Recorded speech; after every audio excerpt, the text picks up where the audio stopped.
Hello, everyone. Welcome to another episode of Grappler Union podcast. On this episode, we have Lior Ofir in studio. Lior is a former Navy SEAL, and he's also a brown belt under Jay Valko. Enjoy. I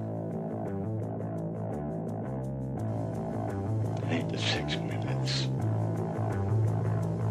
That's what happens in that 6 minutes. You told me using any technique that works. Never to limit myself to one style. Keep an open mind. We're not here just to take part. We're here to take over. In order to become more peaceful, in order for you to become better and strategize your life. All right, we are here with Lior Ofir. Yeah, right? Exactly. I was a little confused when I first looked at it. I'm like, I think it's that. I think I'm pronouncing it right. Makes sense. So I was checking out you have like a website and everything like that. So, Right. I mean, talk to me, man. What's it all about? So I was so the- interested in like ex-Navy SEAL. Is that correct? Right. So I'm an ex-Israeli Navy SEALs. Yeah, My website is Lior Ofir USA. yeah. Not very creative, but It works. works. Yeah. And I served in the Israeli Navy SEALs back then. You know, in Israel, serving in the army, it's mandatory. Okay. But in that division, is that division similar to the U.S. Navy SEALs? Right. I also trained here in the U.S. on U.S. soil. They train in our base. It's kind of like equal if you know Team 6. Okay. So that's what I did for almost 5 years, 4.5 years. It was fun. Was fun? Yeah. I've gotten, when I was younger, I'm talking about like early 90s, I got to train, well, I wouldn't say train with, to meet some Navy SEALs, and they were at a seminar. I don't know if you ever heard of Paul Vunak. You know who he is? No. Paul Vunak, he's like a Jeet Kune Do guy, and he, in the early 90s, used to train some SEALs in California, or train SEALs in California. And when he would do seminars, he'd bring, guys with him. And Right. they were insane. Like, these guys were, the people I met and the stories they would tell us, they would, I don't know if it was true, if they're just bullshitting us, but they seemed like they were pretty serious guys. They don't seem like they were fucking around. Like, they would say, like, if someone felt like an elbow, just wasn't working for them, they're like, I don't know if this is, they would like go 100%. It would just be like, okay, just hit him. And they would just fucking go. I think, I'm a normal human being, but Right. but as everyone, you have something that you're a little bit crazy about. Right. And I think, if I will try to point of one characteristic that, we have, it's probably toughness. Yeah. Also, I was injured my knee. I turned my meniscus in 3 different places. In a while, it won't happen overnight. One tear and then another, and I kept training. And it's kind of, your set mind. You're just going through that. Yeah, you just suck it in and keep moving forward. So it's also my Achilles, because I'm like keep pushing it and keep pushing it. But this is something very that you can point and say, these kind of guys, and just as every person. But this is what we can point on. Right. Is the SEAL, being a SEAL in the Israeli army, obviously it's very difficult. Is that something you were like, okay, you have to join the army, right? It's mandatory, but you don't have to be a SEAL. Exactly. Right? So you're like, okay, I know I got to join. And you from early childhood, right? This is just something that you do, right? So when I was a child, I will say nobody will give me orders, and I won't listen. I will do whatever I want. Of course. And then, there with the time, you understand that you can do something special. You can do something, with a huge mission. And, it's the glory and, everything. And there is one day that you're taking all the healthy teens in Israel, basically, that want to serve and do something, significant. And you have like few days of trials that they picking, I would say, like 300 or 200 out of more than 10,000 or something like that. And then you're starting a week of a trial that basically they're trying to break you down, and and just make you a break and see who is fits according to the things that you are looking for in a fighter in the Navy. And after this week, they are picking like 50. After these 50, they're starting like almost 2 years of training. And my team, we ends up like 15. So like it's starting as a 17 years old, more than 10,000 people trying, to get there. And in the end, it's 15 at the age of 21. Wow. So it's... Yeah. So that process, you start at 17? Yeah. So when it's mandatory, then when you hit 17, how does it work? I don't know how that whole thing works. So it's mandatory. It's mandatory. You turn 17. This is the day of your birthday. Then you have to go sign something, go somewhere. No. So 17, you have the option to try to apply to those units. Okay. At the age of 18, you can. After you graduate high school, you're going right away instead of college or whatever you want to do with your life. You're going to the army. Right. Now, if at the age of 17 you were smart enough or ambitious enough to try go to one of these units, you're starting the trial, you're starting the course when you're starting the army, basically. Okay. So after you're starting the army, if you're not there, it's already kind of not done. You still have ways to trying to get in, but it's much difficult because, you already like working in one of the other units, so it's like messy. And like when you go in, it's not all combatives, right? You can go in and become like computer technicians and stuff like that in the army, right? It's everything. It's everything. Secretary, it's everything. Everything. It's all positions. Right. You just have to serve your country, basically. That's the only thing that's mandatory. That's right. It's not that you have to go to war or become like an army ranger or anything crazy like that. True. You just have although if you like healthy with certain of your profile is fits, they're sending you to as a combat soldier. Okay. Not necessarily to a commando, but you have to. Yes, basically you end up there and like whatever. Like if you fit. So when you say fit, you're talking about like a certain body type. You're not like 400 pounds and like walking in the door and they're like, okay, we're gonna send you to whatever. It's if you are healthy. Healthy. Right, yeah. Right. Even if you are 400 pounds, there is still a chance. Probably not, but still. Right. So it's like. Are kids like trying to like get out of it, or is this something that's ingrained in the culture and that they look forward to? This is that's a good question. It's a big debate also today in Israel. If the willing to serve in special units is still there. I will say for the special unit, yes, because after you service and after you finish everything, you have much more opportunities.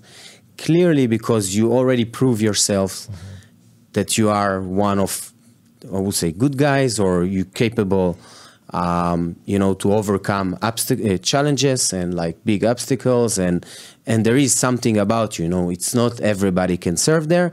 There are brilliant people that have a different routes or going to like computers units, but this indicates something. And also, some colleges in Israel, they are accepting you even if your grades are very low, but if you served in like a special unit, because they're saying basically, okay, you are not maybe the smartest person in the class, but we know that you can handle it because you prove you prove yourself and others that you if you have a mission, you accomplish it. Right. Yeah, you can work well with a team. You can learn. You're adaptable, obviously.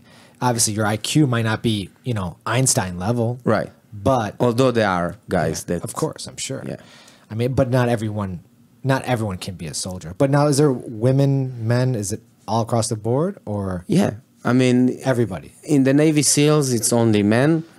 But like you have women pilots and like combat soldiers also, and so basically everyone who turns 18 in Israel goes to the army. Correct. No matter what. Unless if you have a health issue. And it's hard to prove it, but of course if you have something. Yeah. It's okay. Sense. So how big is the array? It's got to be hundreds of thousands, millions, tens of millions. In Israel you have I will say about 7 million people population. It's small. It's small, less than Chicago, I guess. So why is it mandatory? because of the population size? Yes, and also this is, unfortunately, I'm not into politics too much. Right. I believe in, give and live and let live, basically. agree. But yeah, that's how we started. I mean, the day we declared Israel as a state, Right. we've been in wars. It's the same That's day. a big thing right now.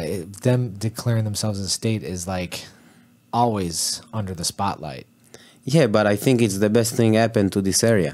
I don't disagree. Yeah. Yeah. I mean, I'm a big believer live and let live. I don't Right. really get involved in politics either. I work with Muslims, I work with Christian, I work Right. with everything at the college. I have friends that they are still friends of mine, and we respect each other. And of course, you have the other side that, I mean, not just them, everywhere, that don't see things like that. And that's an unfortunate situation. It is very unfortunate. I mean, because it's an educational thing. It's Exactly. They're raised, and the narrative is that. Right. That's the narrative, and everyone sticks to that narrative, and no one ever questions the narrative. They're just like, yeah, we hate them. What do you? What? No. You don't even make any sense. Yeah, like no one even knows why. That it's just the way it is. It's Yeah. just they. It's almost like that you have food, and when you're a child, like, I don't like that food. Have you ever tried that food? No, I just know I don't like it. Well, that doesn't make any sense. Right. That's how ridiculous the argument is. Right, and I'm doing here in my free time, basically, especially in the weekends. I'm speaking like different for kids, for teens, like on leadership and motivational and public speaker, basically. And one day I had a question of like a Jewish teen, that he told me, "Are you hate Arabs, for instance?" And I told him, "No. What kind of person I will be if I will hate somebody else for not doing anything?" Right. I feel sorry for them, actually. But it's something that the reality is forced on all of us. And if you're asking me, I will say things not going to be better in the near future. Hopefully in someday we'll get there. Because my grandmother told me, I hope that you guys won't have to go to the army. Right. I mean, because she understood. Nobody won this conflict. I mean, man, I just want to go have some fun, like go Right. to the gym, be with my wife, drink a beer, eat good food, repeat. That's it. And Yeah. then you get That's life. You get 80 to 100 years of doing that. I mean, that's all you want to do, right? Yeah, It just doesn't make sense to me to get involved and get so worked up over.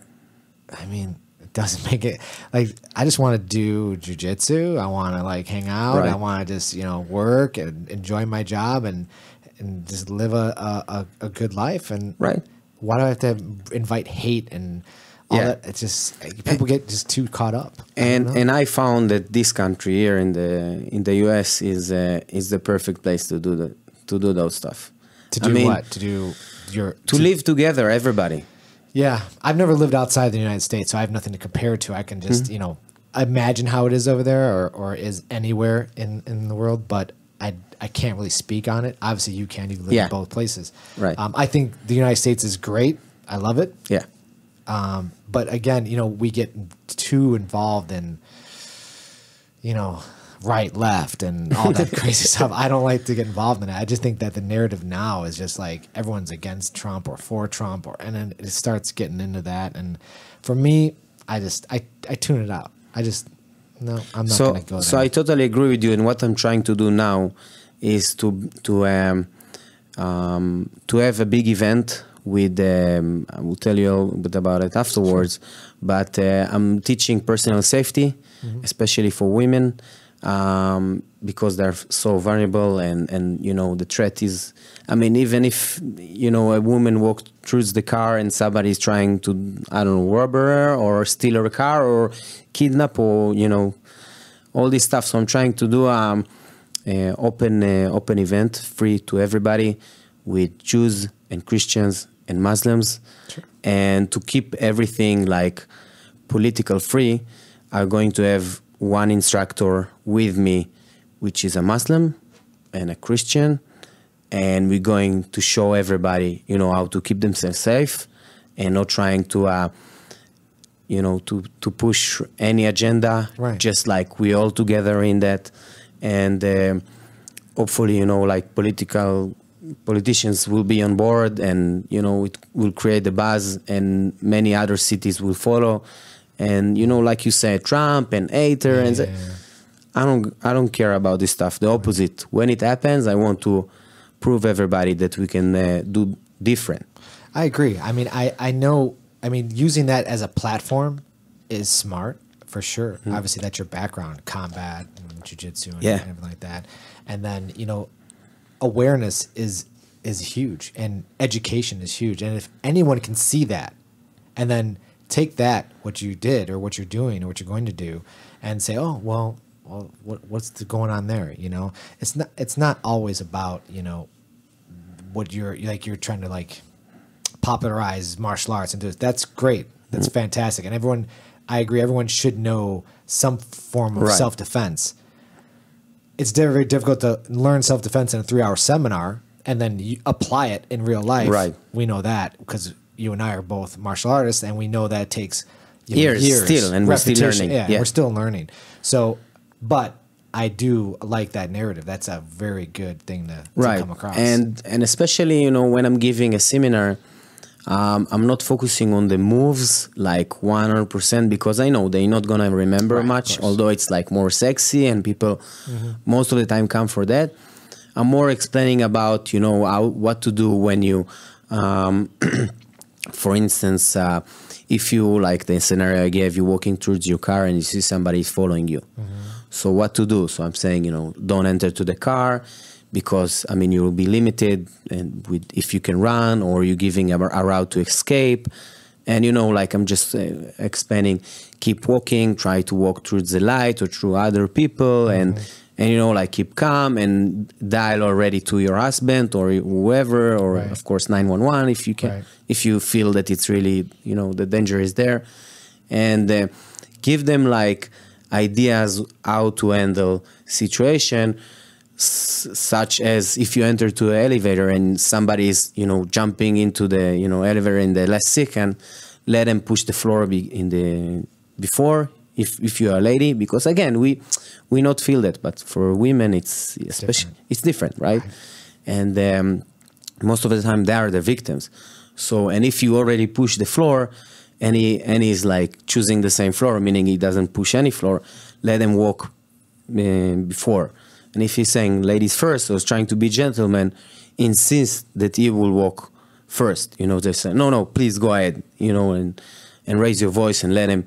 And that for you will give you indication if he's really like, you know, following you, or he's just a stranger that by coincidence is, you know, pick the same floor. Right. So these kind of things, and of course from many different lives, you know, scenarios, and it's super important. I mean, I hope I will say, you know, there is a saying in the Bible in Hebrew that if you save one life, it's like you save the entire world. So this is what I'm, you know, trying to do, and this is my mission, and this is, you know, I feel like a philanthropist. You know, people are working their entire life, and then after they have all the money in the world, they started to give to others, right? So why waiting that you will have all the money in the world? Of course, it's ideal, because you can do whatever you want, but also I can do almost everything I want, which is be with my friend, eat good food, be with my wife, and do jiu-jitsu. Right. That's true. That's true. Yeah, I mean, I like that. I mean, the scenarios, do you come up with the scenarios? Is something that you've trained, and are you just like you think it through? Like, okay, this scenario, like you said with the elevator and obviously the car.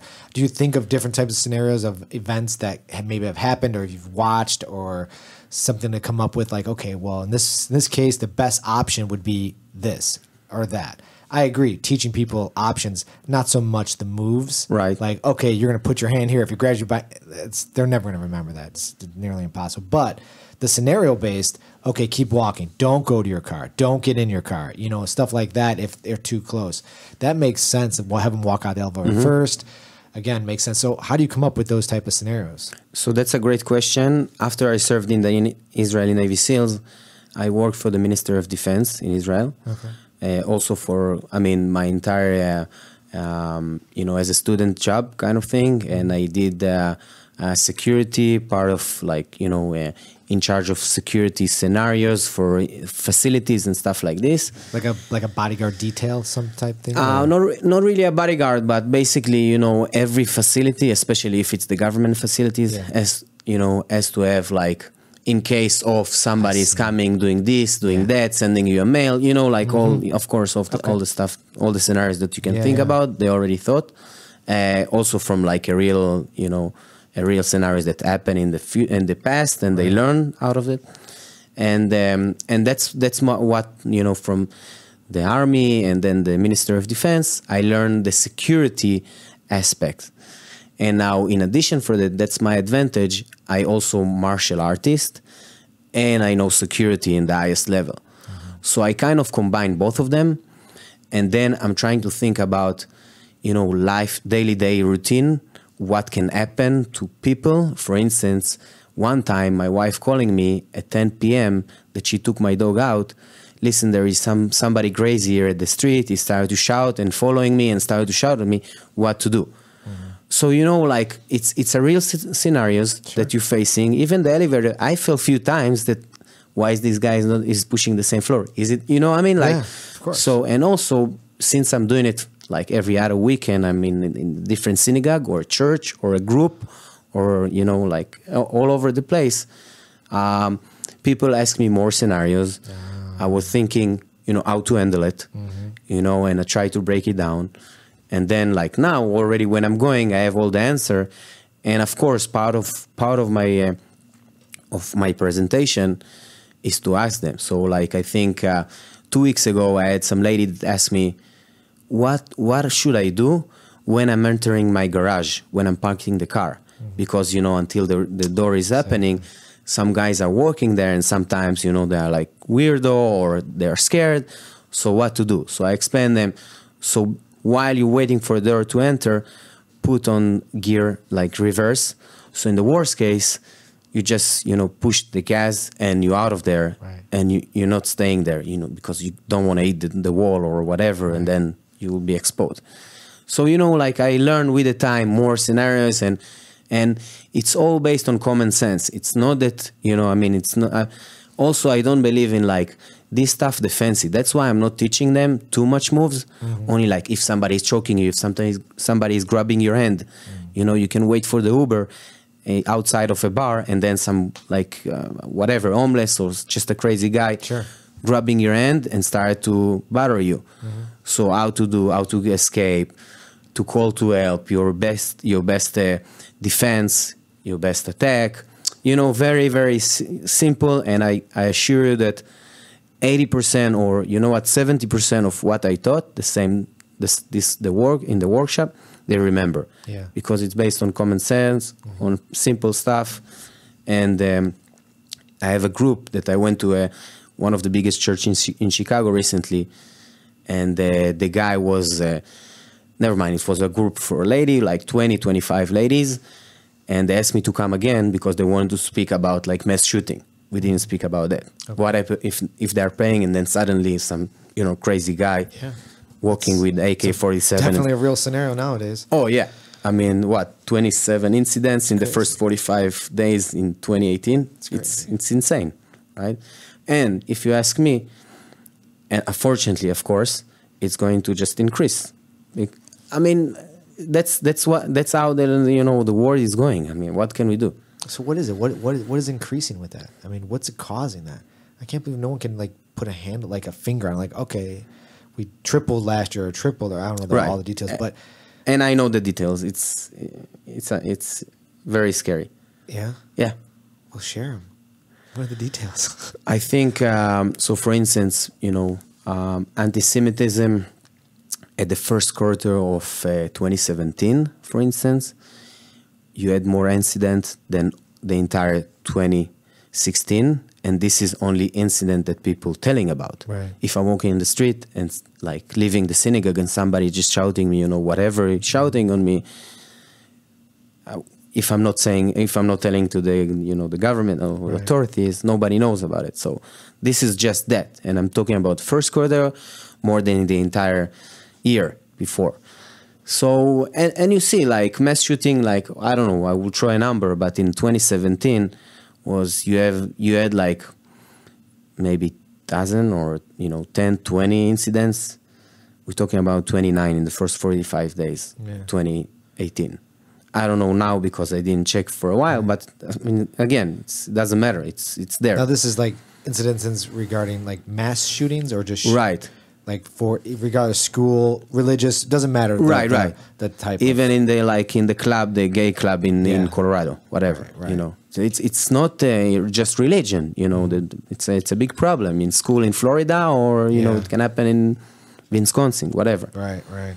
Yeah, that's something I can't wrap my head. Like I don't recall, like ever, like when I was younger, like that even being a thing, like mass shootings. Like what are you talking about? Like what's the point? Like if you're that upset, like what do you grab? And what you're killing is innocent. It's just it seems like it's more than like that person can't be mentally there. I mean, right. How are you growing up? And does it start with the family? Like that obviously that person was a baby at one point, right? Mm-hmm. Grew up as a child and then became a teenager and then an adult or whatever. Like what triggers that response? All of a sudden, like, okay, you know what? Fuck it. I'm just gonna go out and just start blasting people. I think, like you said, it's all start at as educational thing. If your family. So I will give you an example. Yeah. I have two brothers. I'm the sandwich. I have my older brother. He doesn't believe in God. My younger brother is Hasidic, which is like with the like all the he grows a beard. All this stuff. He super into it and all this stuff. And I'm kind of like the middle ground. Mm-hmm. I believe that you need to keep the tradition. I believe in, first of all, be a good human being. Sure. Doesn't matter if whatever religion it is. Right. Everybody can do whatever they want. That's especially in this country, but all over the world. Right. And because my mother almost taught us, just measure a person by his action, not by what don't how you say with the cover of the book, like just judge a book by its cover. Right? Exactly. So that's how I've been told, and that's what I did my entire life. Now, I think it's I would say probably a combination of everything you said. It's educational thing. Mm-hmm. It's a frustration. Suddenly, somebody fired for your job, or your wife left you, or she doesn't allow you to see your kids, and it's just generate more problem. And of course, you have the religion problem, but again, it can be it's not necessarily has to be that in trigger. Right.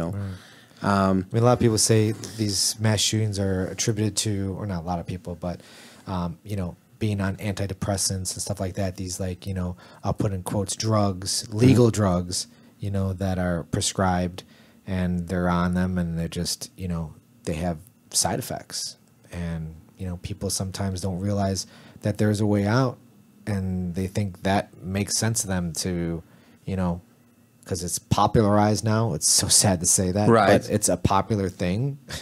To do this, and they become, newsworthy, and they're the next 15 minutes of fame or whatever it is. And it's just like, what the fuck? Like, for me, I don't watch the news, If someone talks about something and I'm just like, wait, what? And they're like, oh, didn't you see that on Facebook? I'm not into social media. I'm not even in the news. I don't even care. It doesn't bother me. Because they're just trying to sell it's entertainment newspaper. That's all they're doing. And I think that the people that own these news groups, and I think it's gonna have to start with them. They're gonna have to change the narrative. I keep using that word narrative a lot. I don't know why, but they have to change. Somebody's got to change it, because to keep going down that road, to me, it seems ridiculous. Like what are like my kids, if I have kids, ever gonna do?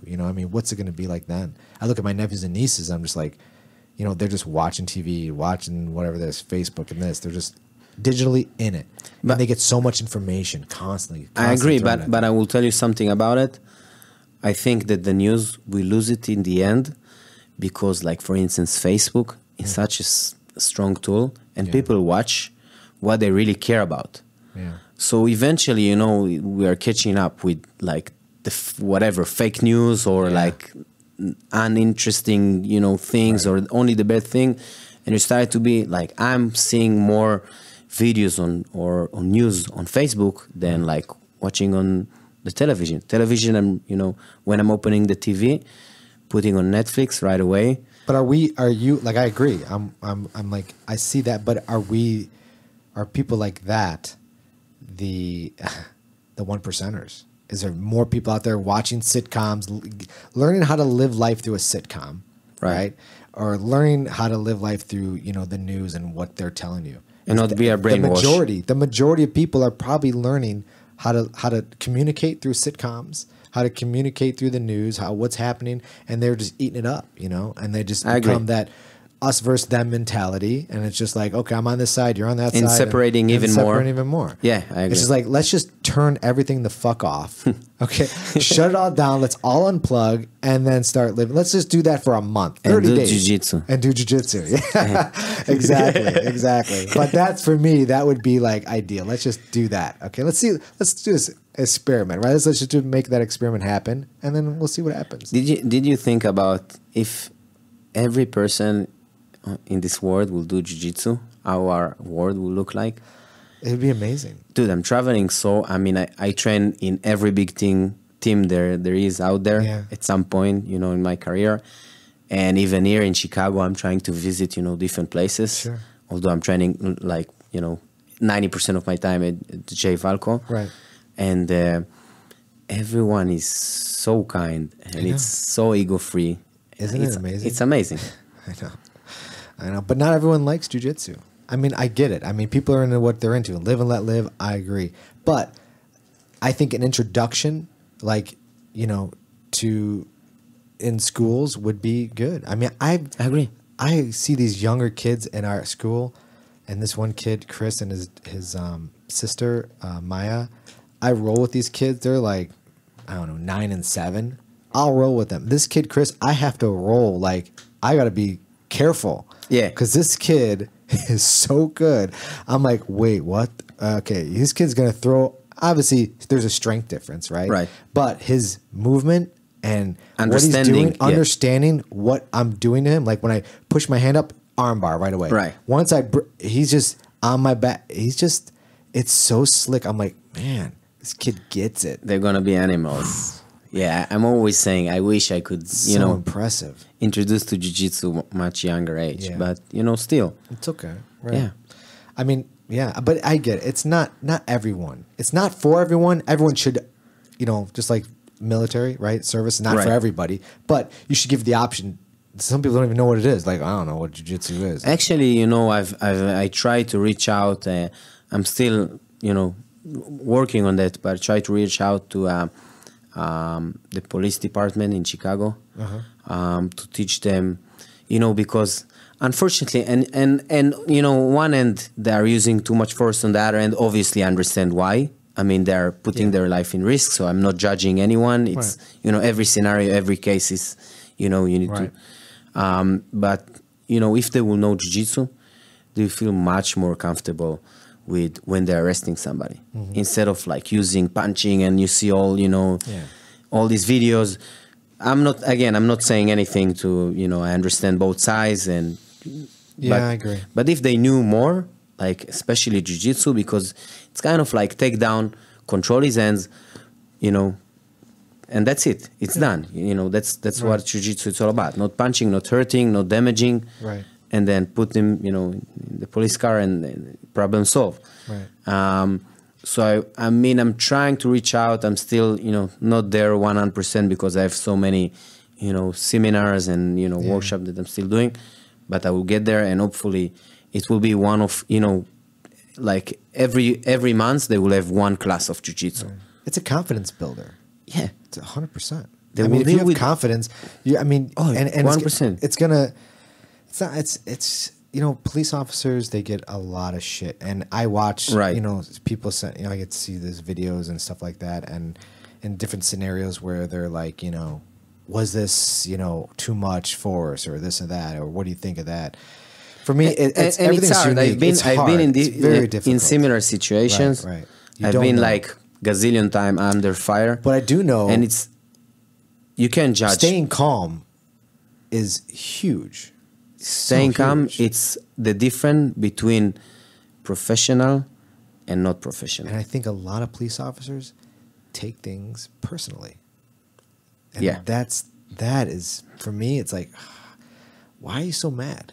Like, why are you so aggressively mad? Right. Like, there's a way to tell someone to do something and not have to raise your voice or shout or Right. become very aggressive. Aggressiveness can be felt. You know, right. you can, I can feel that vibe. The other side also started to be, Oh, you know, of and, course. which is also a mistake. You know, if a police officer is telling you something, Of course. dude, just lay on the floor, do it. Right. give Just him do to it. do his stuff. I get it. Better 100%. results to everybody. Everyone has a better result. Right. But not everyone's going to do that. Sure. And then things escalate. Right. And then when they escalate, both sides get nervous, and then shit happens and someone gets hurt or someone dies or whatever the case may be. But I think, yeah, educationally, staying calm, breathe. Everyone just breathe. Okay? Right. There's always a way. Like, no one's going anywhere. Like, there's no way that guy's going to just disappear. You're not going to, if everyone just stays calm, it's going to resolve itself, you know? I see those, you know, they do police chases now and they just like let the guy go, and then people get involved in the police chase now in California, and where people like the car was going like 2 miles an hour and the police are just following. It's like, what are you doing? Like, it almost seemed like they were just doing it to get constant news coverage. Right. You know, it's like, oh, just let it go. Let him keep going. The guy's driving and then people were coming up to the vehicle, pedestrians, kicking the vehicle, like just kick, like, what was going through there? Like, what did they think was going to happen when they're going to come up to like the vehicles? Oh, let me stop now since you're kicking my vehicle. Like, I didn't understand what they were thinking. As a pedestrian, to come up to a car that's in a police chase and they kick it, like, and then the police officers allowing that to happen. Like, okay, the pedestrians are coming up to the car. We won't come up to the car, but everyone around is coming up to the car. I was watching. I'm like, what the fuck is this world coming? Like, what is going on? I don't understand. This is Hollywood. It's like a movie. It's like, come on already. I throw my hands up. I'm just like, I don't go. I'm gonna go train. Fuck all this shit. So let's get back. Let's talk about a little jiu-jitsu. So you're in the Navy. You're a SEAL. Did they start teaching jiu-jitsu then? Is that where you first were introduced to it? I learned basically, like, I become like a Krav Maga expert. Okay.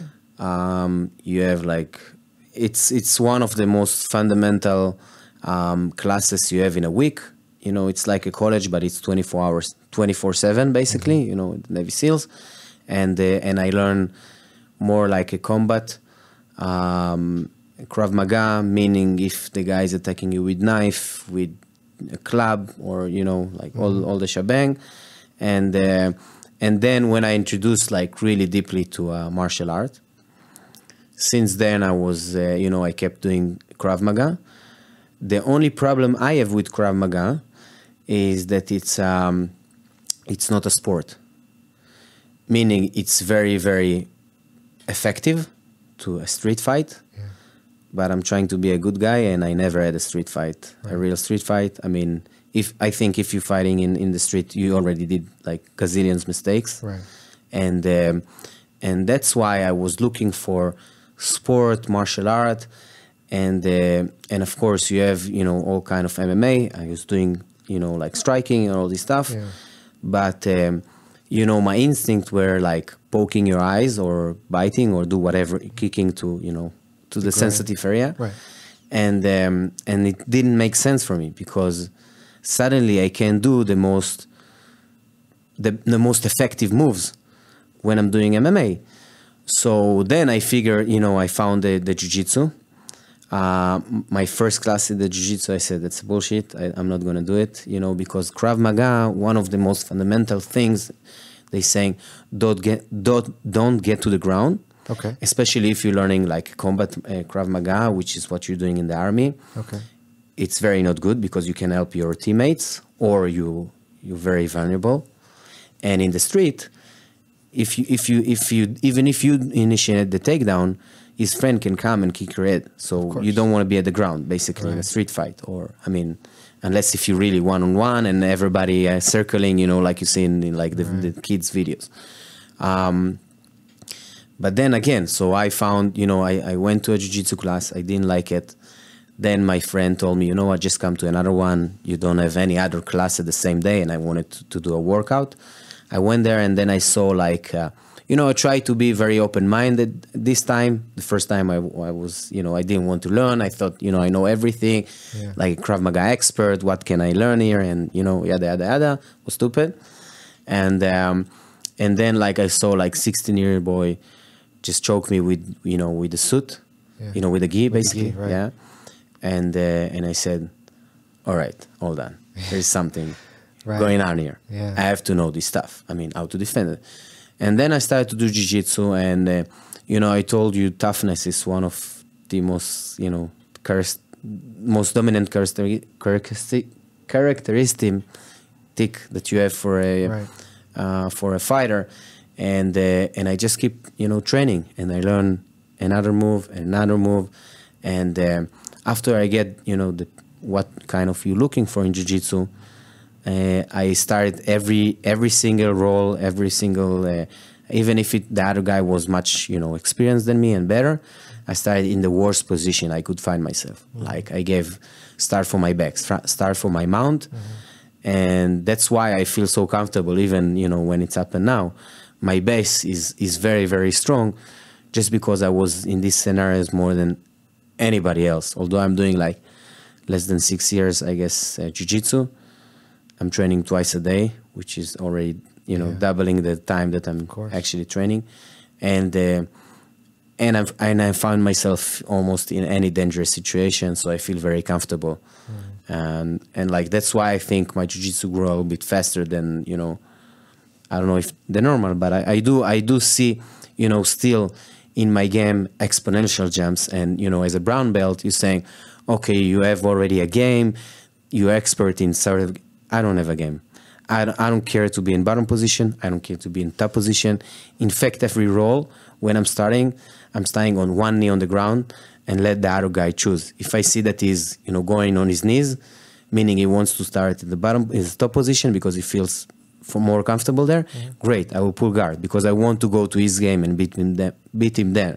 If he's like sitting and pulling guard, no problem. I will stand and I will start like I'm in top position. So...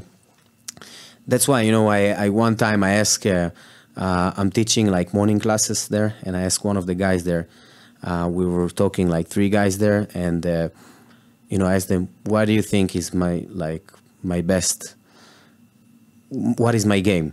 One guy say, Lior is always like pulling guard. I mean, he's like, he's a guard monster. The other guy, what are you talking about? He's always like, his passes are like, this is where he's like beating me all the time. And they started to argue, and I told them, that's the point. I don't have a game. I'm like, I love everything. I want to learn everything. And I see people stacking, and this is, by the way, it's a bit like, I won't say it's politically correct to say it, but I think wrestler missing that point, and I had like, I won't say argue, but, you know, a discussion with like very good wrestler recently, like, you know, a few weeks ago, sorry. And he told me, listen, wrestling, it's amazing. You have to know. I told him, yeah, you're right. But wrestling, it's 10% of the game. For instance, if you're going to a competition and you're starting on the feet, you're getting the takedown, 2 points. 2 points, it's great to start with 2 points, but it's nothing. What about passing? What about back? I mean, if you're not good in this aspect, you know how to pass, and you're working only on takedowns, you're wasting your time. Like Marcelo Garcia used to say, if you want to be good at jiu-jitsu, do jiu-jitsu. So wrestling is 5% or 10%, 15% of the jiu-jitsu. You know, what about sweeps? What about pulling guard? And you know what? Take this scenario. I'm starting with the best wrestler in the world. I'm pulling guard, and the IBJJF words, you have nothing on me. He's not going to pass my guard because I know exactly he's going, you know, to do the pressure passes. So I'm ready for that. And that's like, again, I'm not saying wrestling it's not good. It's amazing. But you have to know all the aspects of the game. You gotta be complete. Right? Complete. Yeah. And if you not, keep working on that. You know, and like, I don't believe that I'm saying it because like guard was still like nobody is passing my guard. I mean, I feel comfortable with that. Obviously, you know, when I'm training with the, you know, I'm going to the AOJ and stuff, like I was rolling with Rafael Mendez. He was he was passing my guard like How was that? Dude. Come on. He's my favorite. Me too. It's amazing, right? It's amazing. I was rolling with Marcelo Garcia also for 5 minutes. It's something else. They have even with Kubrina and like all the guys that won these awards, you know, like I don't want to start mentioning names, but I've been all the big schools. Actually, next Saturday I'm gonna be at the Atos, like the headquarters with, you know, Galvao and this gym, and then like 2 days after, exactly, 2 days after I'm going to the Mendes again, and then to the Kubrina, and dude, they're just in a different level. Mendes, I mean, I swear, like I don't follow a lot of people on Instagram. You seeing the highlights and you're saying what? It's I don't understand what happened. Everything the Mendes brothers do is just fucking phenomenal. It's amazing. Like if that's the only Instagram that everyone should follow, just that one. That's it. Everyone in the whole fucking world should just follow the Mendes brothers and just do what they do. Period. But what do you say? I see, especially in Israel, you know, there is like Brazilian Jiu-Jitsu community. Okay. And I see people there like love the, you know, the Gracie Jiu-Jitsu, you know, the old school, which I love the old school. You know, I used to say like, Dereva, what is this shit? I will never do this Dereva. Velahiva? And today it's probably my best attack. Is it? Yeah, I swear. And I don't get it, you know, I mean, I don't like, and you know, I'm like, Krav Maga is my bread and butter. Sure. I don't like to like really mix it up. Okay. I feel like if you want to do like, you know, for street or self-defense, call it, do self-defense, but jiu-jitsu, it's a sport. And some people saying, you know, I see there, I'm worried where the sport is going and it's like only points. And of course, that's great. Why judo? What is judo? It's like, it used to be so popular and it's not a real fight. Obviously, like takedown, it's over. You know, you can finish with the takedown when he got your back, basically. And you see so many good judokas that doing the takedown and the guy is getting their back right away after. And I think it's great. That's why the sport is growing. Right. And I started to do jiu-jitsu because it's not really martial art. Otherwise, I would keep going with the Krav Maga. You see what I mean? So no, explain what do you mean by it's not really a martial art? I mean, obviously it's martial art, but if you like, again, I actually saw like MMA fights when the guy did the Arriva and he, you know, took his back and finished it, which is amazing. But obviously, you know, many moves that I'm doing in jiu-jitsu, I'm not doing it because I, you know, see myself in the street doing this, you know. You're like, not doing Baron-Bolos in the street. Exactly. 100%. Right, exactly. I agree. Yes. So, but I like that fact. It's not a problem. Right. Because if you know jiu-jitsu sport, you already in the street cover with most of the things. Right. You know the right instinct. You know everything. And you're pushing yourself and you're training harder. So I don't see a problem in that. Right. You know? Right. And therefore, you know. Yeah, I agree with you. I mean, I see what you're saying. Like, because so there is the Gracie, like, right, where they say it's more combat and they introduce a lot more of that into their program. Right. Right. Right. And then you have more, like, at Mineko's, we focus a lot on, you know, IPJJF and we focus a lot on the sport. Right. Because Andre is a world champion. That's what he wants to show us. Yeah, we're not doing, like, punches from or anything like that, you know, from Mountain or anything like that, you know. But yeah, I see what you're saying. Totally, that makes sense. And I like this approach. Yeah, I like this approach. It's great. And if you ask me, that's the one of the main reasons why these sports grew. Mm-hmm. You know, we proved that this system is working at the UFC, basically, right? That's when was the big jump of everybody started to know jiu-jitsu. And now you see, for instance, Master Awards at Vegas. Yeah. It's 4,500 people signing for this event. It's fucking crazy. It's crazy. It's bigger this year. Bigger this year. Yeah. And this is an event I'm never missing.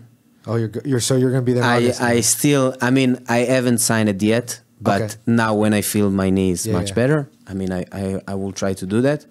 And what age group are you? Your master one. Your master one? Yeah. Okay. Master 1, 33 years old, and I'm going to kill it. Yeah. Dude, it's fun. That's I did it last year. I'm a Masters 3 though. Okay. Yeah, but still. But yeah, and it was you know a lot what? of fun. It was a lot of fun, and it really opened my eyes to where I'm at. All the industry is there. It's fucking if you crazy. if you have never been there, you're missing. It's like, it's not watching the World Cup now or the Super Bowl. Right. It's like, dude, you have to know that. Right. You have to see that once in your life. To be walking around that group, it's like, if you're into like basketball and Jordan and LeBron are just walking around, and you can sit there and talk to them, and that's how it is. It's like you're playing basketball, but you never watch like a basketball game. It doesn't make sense, you know what I mean? So yeah, no, it's amazing time. It was fun when we went.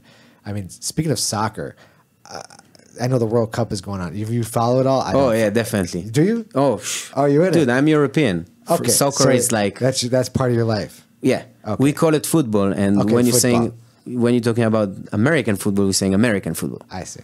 Okay, so what I don't understand is what is with the faking of the fucking punches or the falling down and crying and not really being like, why is that so prominent now? Is that changing, or has it always been like that and we just never had enough video to prove it? Or is this something new that these younger generations is like, I'm just going to be I'm over exaggerate everything now? So, because it's funny, but some people take it so seriously. Actually, it's a big debate right now in this. So they don't want to use like TV and cameras like for the referees. Okay. To use it because they want to keep it. I would say. Like the good old-fashioned way, and not like start to involve technology and stop every second because. Yeah. So that's the thing. So, baseball and American football, it's all about entertainment. You have the game is stopping every second. Of course, it's like a fantastic game. I'm watching this. That's also. Debatable. I'm not into baseball or football, I understand. You want to go to the stadium, watch a game with your kids. Buy the hot dogs, drink the beer, take your time, 4 hours the festival. American way. That's the American way, entertainment, pure, great, awesome, everybody loves it. Soccer, it's very different. We love, especially, in Europe, everything fast paced, like boom, boom, boom, the game, no stopping. Wait. 45 minutes straight. I thought in Europe everything was slowed down. No, man. I thought everything was like chill, relax. Dude, we're working much harder there. Really? Yeah. Why am I so like? Don't you guys take like afternoon breaks and stuff like that, or is that?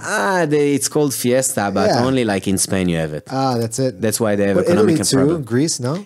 Greece and Spain and Italy a little bit, Yeah. Latin, Yeah.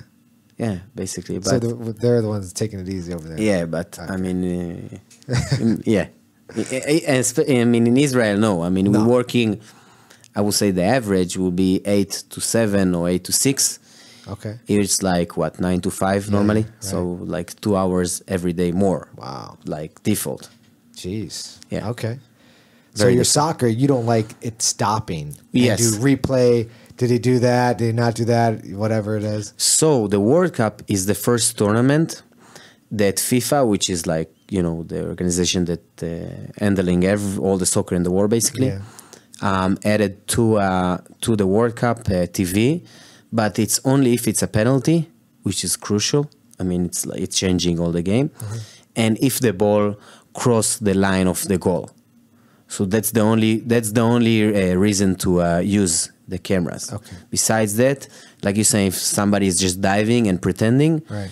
it's the referee call. If he did a good show, he will. I mean, he will call. He gets it.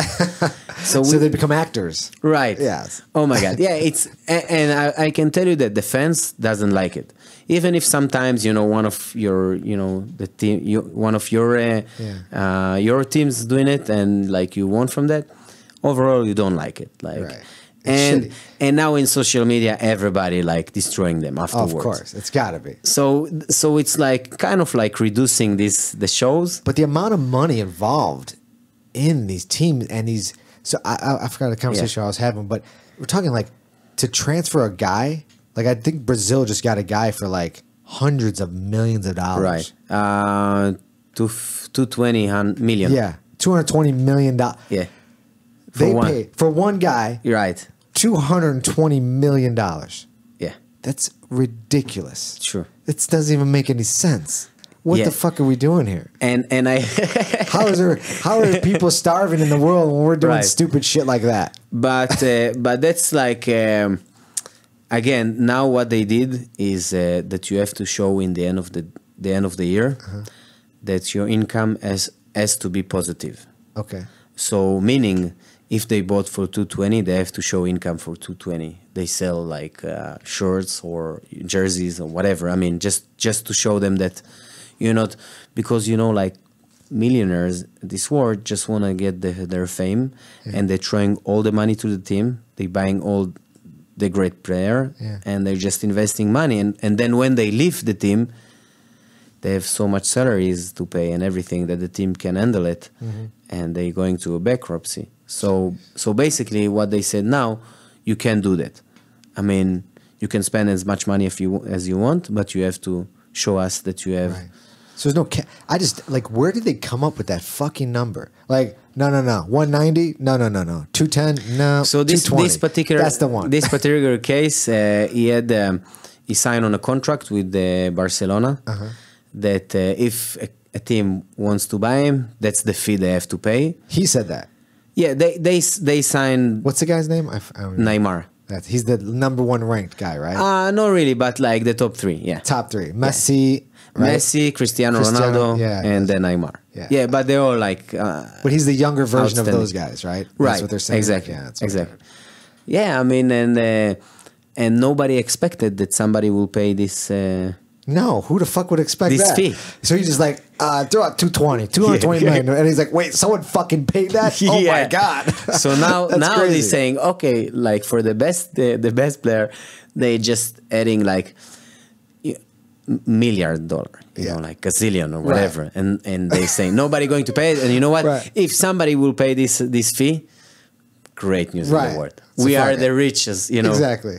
So it's like, okay, just put a number out there, fuck it. Yeah. So it's like so ridiculous. All right, fuck it, you paid it.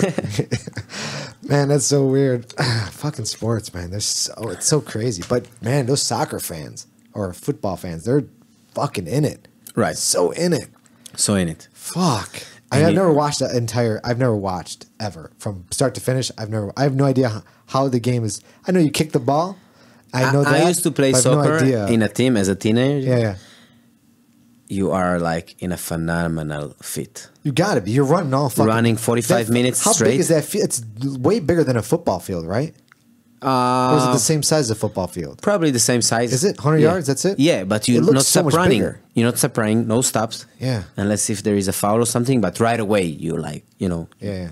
And it's like boom, boom, boom. You know, they keep going, and they're in amazing fit. And what they do with that, I mean, I've seen how they kick the ball. There's like they put like, because I play pool, so I describe it as like they put English on that ball. Like when they kick it, it doesn't. Yeah. There's twists to like it, a banana kick. And it's so spin. interesting how they put that, where they hit the ball and how they're hitting it, the degrees, and it puts different types of English, I'll call it, but it's fascinating. Very. It's so fascinating. Yeah. I'm not gonna ever watch soccer, but I appreciate it as an art. I've been once, actually my first American football game, I went to watch in New York, the Jets versus the Lions. Okay.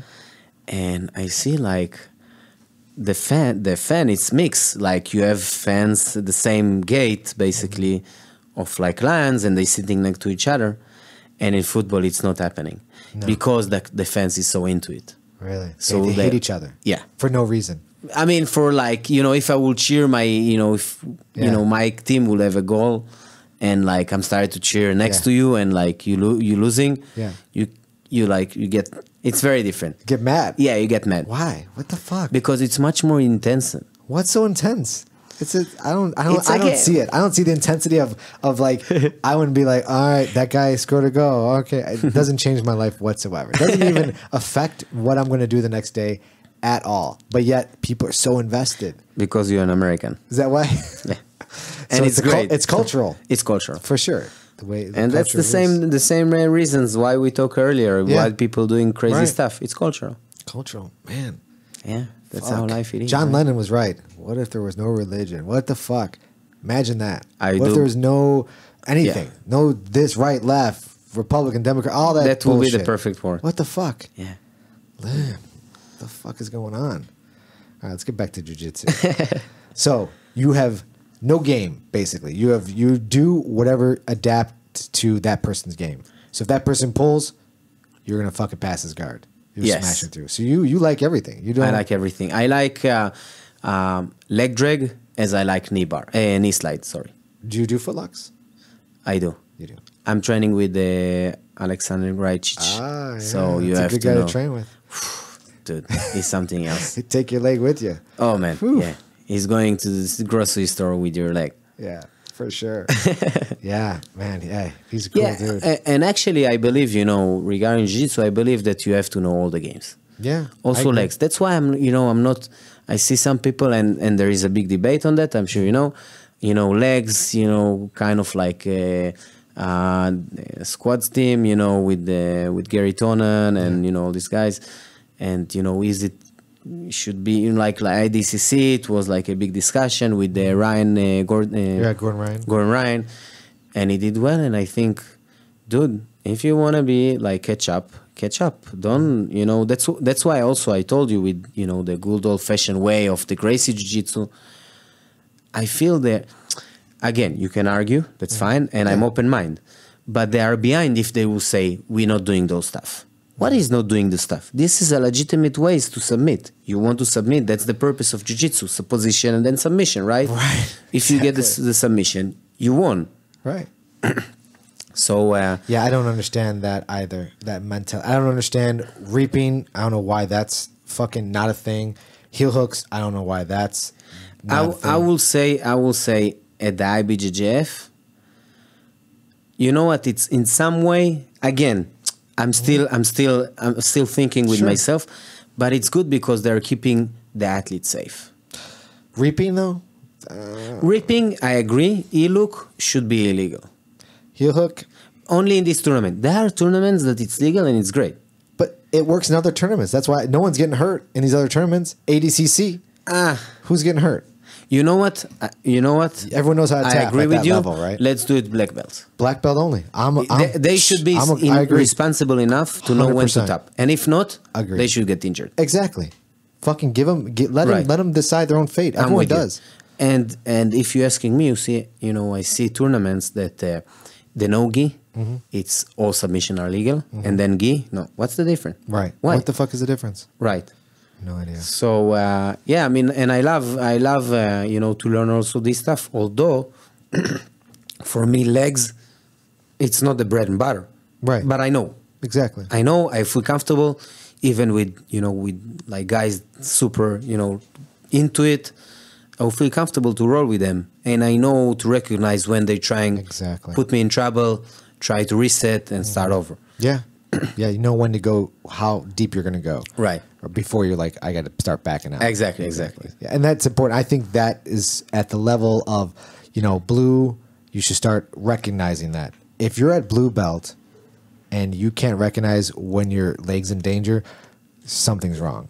You should be. I agree. At least, I mean, there's even positions with which straight ankle locks are legal in white belt for IBJJF, but yet no one's teaching them how to do it. So the people who are getting caught in white or blue with straight ankle locks, it's because those other guys, their instructors are not teaching them straight ankle locks or even how to recognize when you're in danger. They think they're in 50-50 when they probably aren't. They're probably in, ashigarami, single leg X or whatever Right. it is. And they don't even recognize how to even escape that position.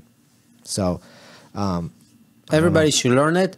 I do agree that like white belt and like let's say kind of depends. Blue belts can be the guys that winning the blue belts wars. The IBJJF can beat like black belts.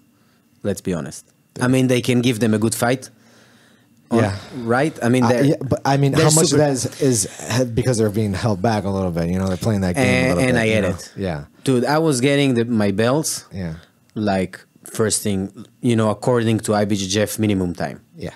And But again, there are people that training like three times a week, and they training as a blue belt 3 years in one place 3 times a week, and they moving somewhere else, start to train again, so that exactly the coach holds them. Obviously, he doesn't know them enough time. And also, you got the AOJ people, right? And they're training with like the cream of the crop. You want to hear something? When I train there, also like next week, but when I'm training there, I'm staying at the gym all day to see like how people handling, especially like guys that doing words and like black belts that their name and everything. Dude, they are coming in the middle of the day, not during the class time, and just drilling 1 hour. Just drilling. Boom, boom, back and forth, back and forth. And I was watching them, and I went to like orange belt, like what, 14, 15 years old guy. Right. And I asked him, can you show me what you did? I want to see the little details. And dude, he showed me stuff that I never saw before. I'm serious. It's amazing. And it's amazing. And I'm saying it like head down, like brilliant, amazing. Right. But again, they are very, I think, every gym have its own, depending obviously at the, the coach but they are like scientists. Yeah. They're it's all about the small details. Yeah. How you grabbing the hand, showing me the kimura, don't grab here, grab the wrist, so much small details. And that's what makes the difference. And of course, you have like different places that, doing the other stuff. Like Kubrina is all about the motion. He's teaching 2 or maybe 3 moves in a class, but you like one move for like 3 minutes each, 3 times back and forth. Yeah. I'm doing the same move 3 times, like 3 minutes, you're doing the same. Then again, like 3 times, you're doing the 3 minutes. And then another move, 3 moves, that's it. So I agree. It's very different. I love the different philosophies, One of my favorites are Mendes because they just bringing new stuff to the game, and I love it. They just inventing new stuff, and I absolutely fascinating about it. Yeah. But I mean, also in Marcelo Garcia, I was rolling with Gianni Grippo as a blue belt back then. Dude, he was like, he's full speed. He doesn't care that you are blue or black or whatever. He's doing his stuff. And he was like, like spar, you're doing like 70% kind of thing. When you're in trouble a little bit more, when you in a good position, you take your time. Is 100% fifth gear, boom, boom, boom, boom, all the time. And it's so different, like other places are doing different. Kubrina was like very light with me. I was rolling with Marcelo. He's like tapped me in the same submission he taught in the class after like 25 seconds. And then I was rolling with him, and he's basically giving you if you're doing the right stuff. So I took his back, but obviously he saw that. Right. Yeah. So it's very. Is it in the gi you roll with him? Yeah, it was the gi. It was the gi, huh? Yeah. I was hoping he would upload the video to the MG in action. Oh yeah. But I couldn't find it. Man, Marcelo. Now I heard something the other day. Marcelo doesn't believe in kimuras. Doesn't believe in arm triangles. Like, he doesn't teach any of those things. Marcelo, he has his game, the arm drag and like the pressure pass with, F guard. Yeah. And he's playing with his hips so well, and he's putting it, so low with a lot of pressure. But you agree with him not teaching those parts of the game? Because it's almost like it doesn't work for him. He might not like it, but is that for everybody that walks in your gym? You're just going to teach them that? So I will tell you something I really like at Jay Valko. Mm-hmm. He believed that you should have different instructor that teaching different things. He's trying to keep, like, let's say the core. He's taking a subject. He's starting to break it down for like a couple of weeks, or if it's like a big subject for a little bit longer. Mm-hmm. And he's like attacks, defense, escapes, and options from there, and, keep moving forward. And in addition to that, he has like different instructors who are taking the the classes to completely different way, and according per your question, I believe they should know everything. Right. That's what jiu-jitsu it's all about. Keep learning, keep catching up, learn new moves. Also, I see again, you know, I see some guys that their kimura, it's their move. When I started to jiu-jitsu as a white belt, I don't know why, but armbars I was an armbar monster for a white belt. Like I was, you know, like you just, you know, pushing me, boom, like I'm like flying armbar, like, and I'm catching it. And obviously I became expert in armbar. But then I said, I don't want to do only armbars. Right. So I forced myself, you're not doing armbars anymore. And then I started to explore more. And I think that was like the time that I changed. Like it took me like completely different way, my entire career as, you know, as a jiu-jitsu athlete. Right. And I do believe that you should mix it up. You should learn from everybody. It's okay to have, let's say, your comfortable zone, and you should take the game there. But after you see that something is working for you really well, stop doing it and try to go to different routes. Yeah. Because, again, you know, like Rafael Mendes used to say, he said, even if, let's say, your knee slide is the best in the world, if the guy knows the counter, he knows the counter. You're not going to get it. I mean, maybe if you catch him off guard, but if he like, you know, black belt, try to do a knee slide, no, you won't manage. You have to do knee slide, then change, then right away go to, you know, back and forth until you're finding the window. Yeah. But, so that's why also I'm thinking with, you know, with submission or always, you know, especially when you grow up, you learn that you're going to, you know, every time I'm walking on the mats, I understand how many things I don't know. And I want to know them. I don't want to know only the stuff that I'm good at. Right. So, you know, and that's the best part of jiu-jitsu. It's endless. So don't narrow it down all the time. Right. Try to open it up. Yeah. You know, and this is, I think you will become, you know, like complete, like John St. Pierre said, complete fighter. Right. You will never be, but you're trying to be. Trying to be. Yeah, that's true. Yeah, I mean, I feel now like in my jiu-jitsu, I'm seeing, like it's in a distance still, you know, but I'm seeing like my path. Like I'm like, okay, so I see where I need to go. I'm not there yet. Like I'm like, okay, I need to, like I'm almost enlightened. Like I see, so I'm still in the dark, but I'm like, I see the light down there. Right. You know, I'm like, it's coming, you know? And I feel comfortable with that. You know, I'm not like, I need to get there now. I feel comfortable like in this phase of like, okay, I see the light at the end of the tunnel. I'm getting closer. It's getting a little bit brighter in here, you know, and I'm like, okay, I'm just feeling it. In every class I go to, I try to apply, you know, what I feel is right. Right now, I'm very passive and I need to step it up, be a little more aggressive. I notice the difference between me and say, you know, someone who smashes me all the time, you know, is the intensity level. So my intensity is, you know, maybe at like, you know, 25%, and I need to be up at, you know, 50, 60%, you know, when we're rolling. Right. And that's where I struggle with. I'm like, I don't want to be a dick. You know, I'm always like, I don't want to be a dick. But sometimes you're going to have to be, sometimes you have to push on the fucking face a little bit. Tapping somebody is being a dick, but we understand it. I try to, yeah, exactly. But my mentality is like, I try to do things so cleanly and so neatly. And sometimes jiu-jitsu, you have to pull your arm out 2-3 times. You're not just going to get it that first time. It's going to be like, it's going to look, for a better lack of words, it's going to look ugly. Right. Jiu-jitsu is not always pretty flashy, right, you know, fancy. Yeah. It's going to look ugly. Like you're going to be struggling and you're going to have to like jerk your arm, get that arm out of there and, you know, move a little different or try the same move once, twice, 3, 4 times before it actually works. Right. It's not always going to work that first time. So, you know, and Andre actually said it the other night, it's going to be jump, back, forth, and then you'll get it, you know? But you can't just try it once and, okay, I quit. No, go. Keep trying it. It's eventually going to wear that guy down. So that's where that's where my intensity level needs to bump up. Like, it doesn't have to be so perfectly neat and everything has to be like, it might look a little ugly, but you're going to accomplish your goal of getting that tap or getting that position.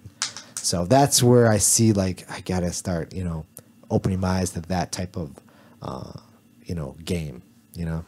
I have a friend, he's a blue belt, and he's very strong. Mm-hmm. And he's trying to be very soft. He's like the nicest guy you ever met.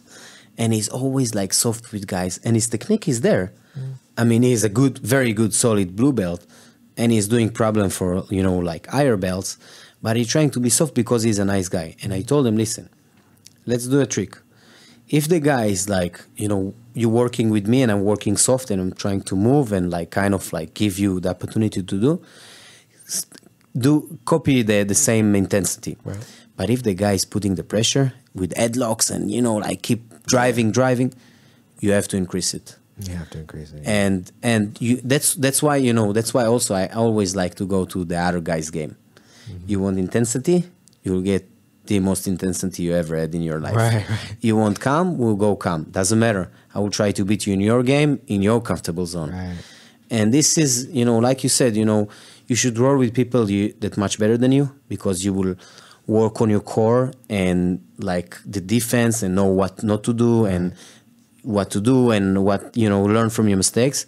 But sometimes you need to roll with people that you are much better than them to start to grow new aspects at your game and use your imagination and like, you know, try to grow and do other stuff that, you know, normally you're not using, because, you know, if you're rolling with a black belt, one mistake, you're paying for that. So you can try new stuff, right? But with lower belts, that's your opportunity to grow and like start, you know, like fancy stuff. Yeah. Right. So the mix, I think it's like the best, and also the intensity. Also, like in competition, one fight was like the guy was very calm and he was snapping like every time, boom. And so this is like one side, and then I had another fight. The guy is like always driving, bam, bam, bam, bam, bam, bam, and I'm just like, you know, like kind of making a frame, and he's keep driving on, you know, through the frame. I know he's not gonna pass. So even when it was very intense, the chaos was organized. You see what I mean? Yeah. And I think we should do everything. Always work, you know, sometimes, you know, work like high intensity, sometimes low intensity. But if you're training for like a big competition, I'm asking my partners, please put the pressure a little bit. You know, that's fine. I mean, it's not no hard feeling. We're all here in the same boat. We love each other. I will tap you. You will smile. The opposite, I will do the same. Isn't that interesting? I always like, I love when I get tapped so much. I'm like, oh, that's so fucking great. It's so, you become so humble. It's so fucking, it's like, I have a smile on my face every time I'm like, I just think to myself, wow, that is so fucking impressive. Right. Like, it's because I know, you know, because you just get that feeling like, man, I know how hard he worked. Right. You know, to get to do what he just did to me, like to just roll right through. Not like I'm this greatest thing, but it's just, you know, he did everything right to get that tap. Right. You know, and when you roll with especially high level people, you're just like, oh my God. It's just like, you're like, I had no exits. Like, there was no way for me to go. Like when you roll with, like, you know, white belts or even, you know, same blue belts, stuff like that, you're just like, oh, I could have got there. I could have get there. So, but those high level, you're like, man, he did everything he could do. And then he adjusted for what I was doing and adjusted again and then adjusted and didn't like, just did everything. And it's like, it's fucking beautiful.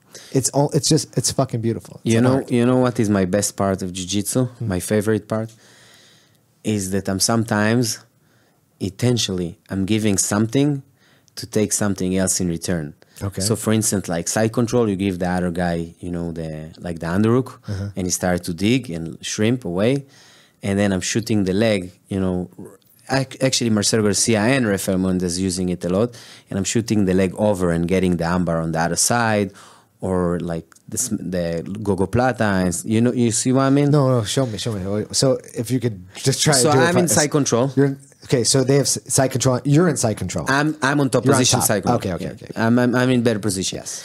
And like I'm you have the arm trapped. Yeah, I got the underhook. You got the underhook. Sometimes I see, especially against wrestler. That's why for me, I don't see any wrestler even in the highest level passing my guard. I don't know why. It's just very easy for me. Anyway, yeah. I just see it coming basically. So I'm giving them like the underhook from the side control, and they start to shrimp. And then I'm shooting my leg over the leg, kind of like mount position, but it's not full mount position because one hand he got inside and the other hand is like circling your back. Okay. And then I'm attacking this hand. And this is my favorite part when I'm starting to give people things that I know they're going to eat the bite, like eat, the Right. trap. Yeah. And then I'm getting something better. Right. Even like with takedowns, I'm ready for the guy to take the single, and I'm ready already with the kimura or the guillotine. Yeah. It's so fun, and this You're is giving like up. See, that's the level that like you are setting at traps. Right. And that's at that high level purple, brown agree. belt, Yeah. level black belt, obviously. But yeah, that's something I don't see them yet. I do set up some positions, but I'm certainly not that level where I'm like, oh, I'm doing this, so he gives me that. Right. I can say it in a slow roll, like if I'm slowly and it's like, okay, I'm more thinking about it, but in a high pace roll, I'm not nowhere near there. But I do appreciate that for sure. That's fucking awesome. that's like the real jiu-jitsu. Yeah. Because think about how many steps you need to be ahead, Yeah. so that you know what you're going to give up, what the guy is going to do, how you're going to counter it, and the results that's going to come from Right. it. It's amazing. Right. And it's much better than just shovel your legs to the side and pass your guard or something, Right. which is also fun. But Yeah. I got the right timing and it's over, Yeah. or I'm just stronger or whatever, Right. more technical. Yeah. And so this is the pure jiu-jitsu, man. Yeah, that is interesting because I mean I can totally see like right now all my defenses, everything I'm doing now is almost like I don't think my body reacts because I've got so much time in on the mat, so my body's reacting, but I'm not thinking about that reaction and then that trap and then what his reaction is. I'm not thinking about that yet because I'm just like, okay, I'm here, there, okay, I'm gonna do that, okay, I do that, but I'm not like, okay, when I do this, he's gonna put that there, and then I'm gonna do that, and then that's the game. Yeah. That's where that's just mat time. That's just Definitely years and years of Right. repping and rolling and all that mat time. I'm trying, I'm training like twice a day, unless if I'm injured, which happens sometimes, but I'm training twice a day. And not just that, I'm saying it's not just the time on the mat, it's, how much attention you're giving to the things that you're doing. I see some people just sitting, the entire, open mat, one roll, 5 minutes rest, and like back and forth. And I told you that like the best guys, also with the traps, at the AOJ and stuff, and also in Marcelo and Kubrina, I saw all in all of these places. They're drilling those positions over and over again until you want to puke this position. If you give me again to do those stuff, like, stop it. Right. I don't want to do it anymore. Exactly. I see it. I will tap you. I don't want to do it. Right, it's right. Yeah, it's. I know we do drill like before class, stuff like that. Some of the guys will also grab some drills. After class, we have guys. I see guys drilling after class. I'm just like, there will be in a different level. They're another level. I know I'm not going to be that guy. I don't think I'm at that age where I'm going to be that. I have my routine. I'll drill a little bit before class, and I'm in class. I'm 100% in it. Like there's no break in my mind during class. My phone's off. I'm not thinking. I'm in it. When I roll and we do our 5-6 rounds or whatever, 4 or 5 rounds, whatever it is after our regular class, I'm not sticking around. I'm not sticking around for fucking, another fucking round of. So don't go to Unity in New York. Oh no, it's dude, brutal. Huh? They're eating on the mats, and it's unbelievable. Yeah, the hardest worker you ever saw in your life. Yeah, I can appreciate all that. If I was if I was 17, 18, if I was there, maybe I would be there. Yeah, but in the 40s, it's a different. I agree with you. I have exception. My exception is on Saturday. Yeah, I'm starting at 7 a.m. Yeah, drilling until 10:30. Craziness. I know. I'm resting like 30 minutes in between. Just to get my body stretch a little bit again, and then at 11. Then we have a fundamental class, which is, like close guard and very basic stuff, obviously, which I like also, and it's important. Right. And then we're doing open mat. Right. And then I'm doing like more than 5 hours of jiu-jitsu in a day. And of course, afterwards, I'm broken. Yeah.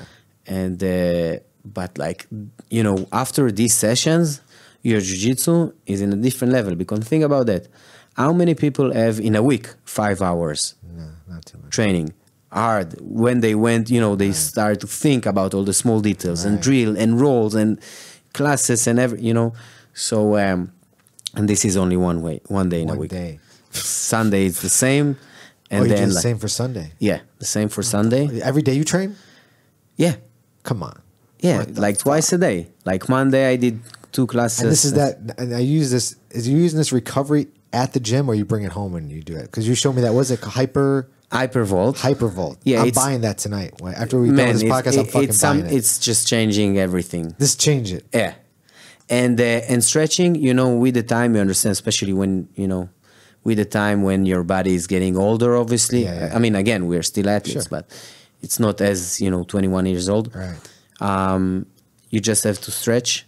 I'm using now this gun, especially in like the, places I feel that's a little bit sensitive. Is it cordless? Is what? Is it a cordless device? Is it battery operated or do you have to plug it in? No, battery. Battery. And like I'm charging it once every 3 days or something. Really? Yeah.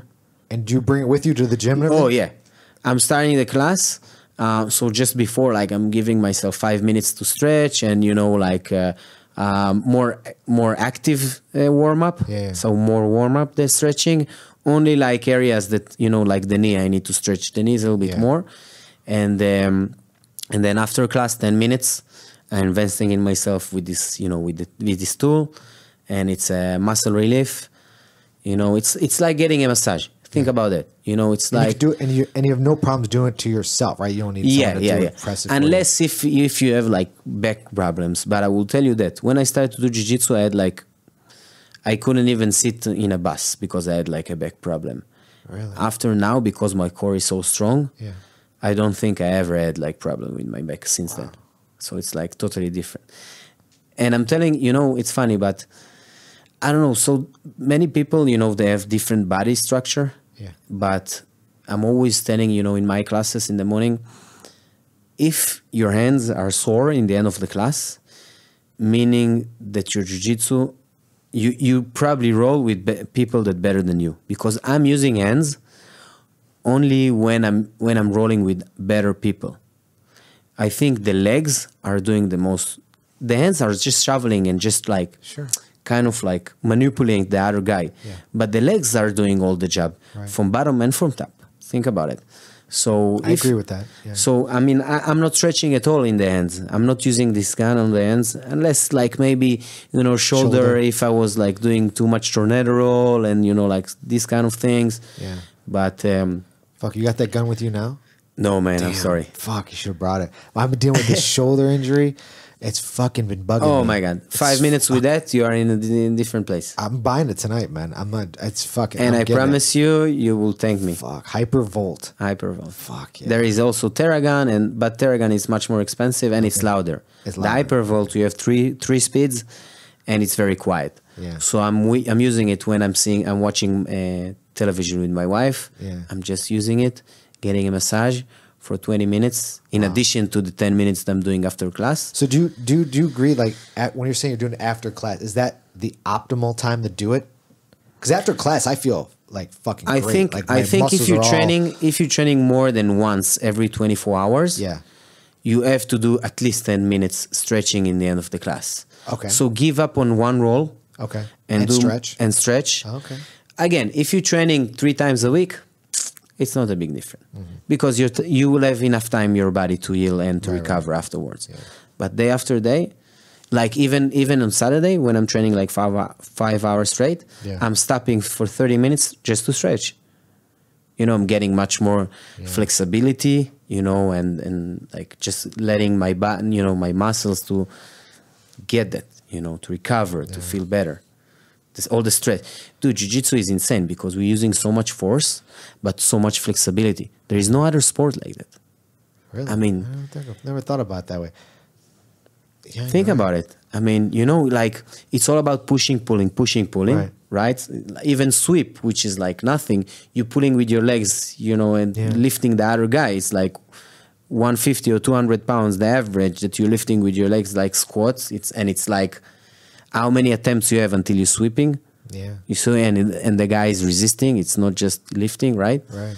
And then like and then at the same time, you need to do like a guard recovery, which is like bringing the leg all the way close to your head and to recover that. So it's insane. You know, we have. I mean, I'm very flexible, and I can explode. And it's not like something you can take for granted. I mean, we used to bet. You know, I was injured after the knee surgery I had, and I was watching the guys rolling. I couldn't train. I just came to classes to watch and keep my mind sharp. You know, Sure. and I said, "How the hell I used to do that? I don't understand. It's so hard."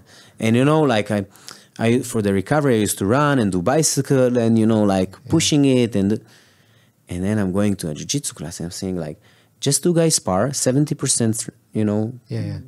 And it's like, damn. Did you see scramble? You know how it is? Yeah. Give to a person that never did martial arts in the street to scramble for 10 seconds. Oh, no.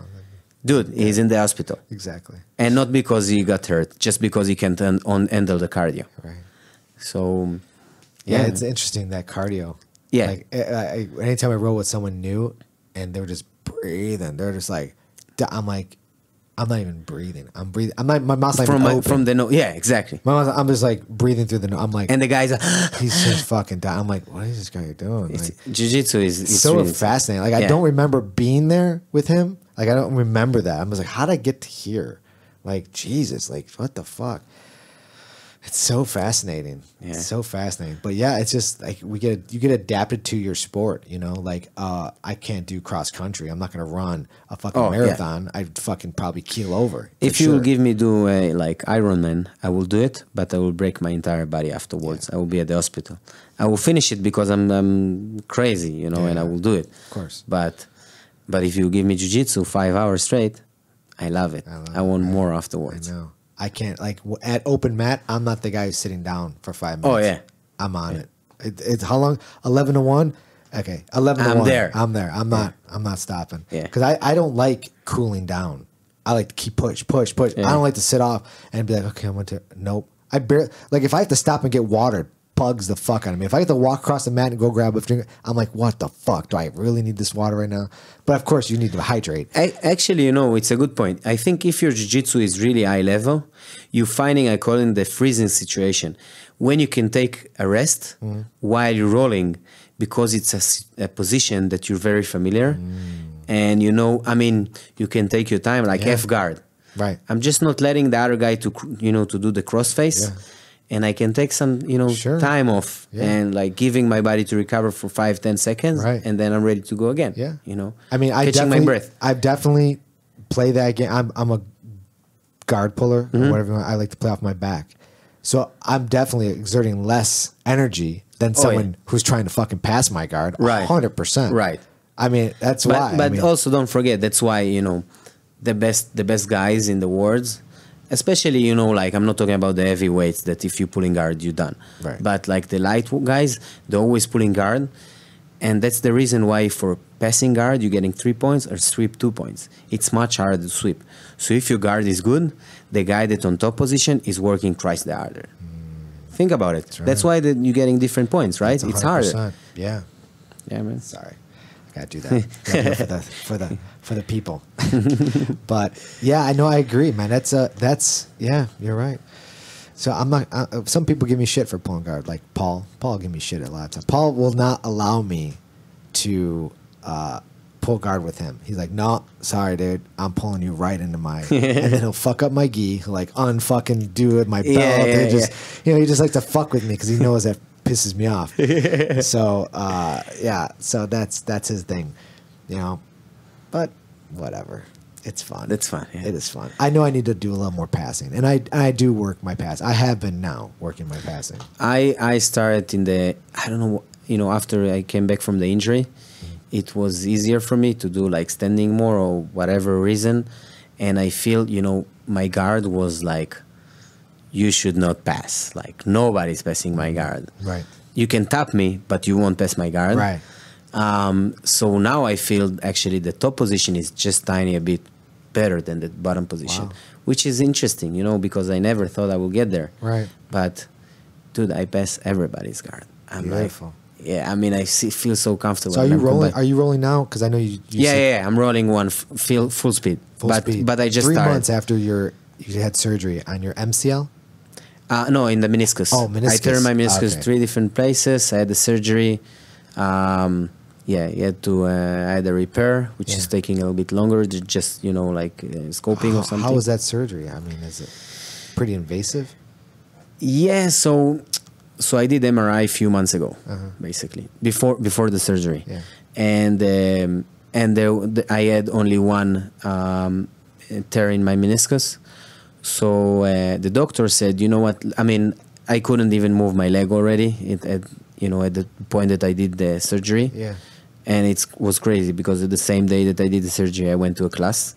Don't ask me why. I mean, yeah. You're like, fuck it. If I don't know how I'm I going to roll. the surgery, fuck it. Yeah, I'm lunatic. Too. It's kind of like if you got scratches on your car already and you're going for a paint Yeah, job, the you're like, fuck it, I'm adrenaline, just gonna- everything, yeah, I'm just gonna just drive the shit out of my car. I don't give a fuck. It's going for surgery afterwards. Right. Fuck it. So when he opened the knee, he noticed that I have 3 tears because I was keep rolling. Yeah. While keep training, and he just had to. He was scoping one of the tears. The other one, he just had to cut the meniscus, and on the other side, he repaired. So How do they repair it?